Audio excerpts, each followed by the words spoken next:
জীবন একসাথে খাইছি নাকি? রাক্ষস তো তাই নিয়ে এসে যতগুলি। কয় টাকা? 300 টাকার? 500 টাকা। এটি 500 টাকার ফুচকা?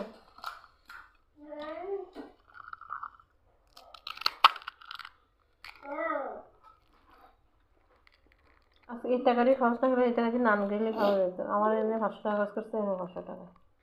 সস্তা তো অনেক। 150 টাকার ফুচকা। রাজেশ তোমার সামনে ওই পোলাতে টাকা দিয়ে গেছে।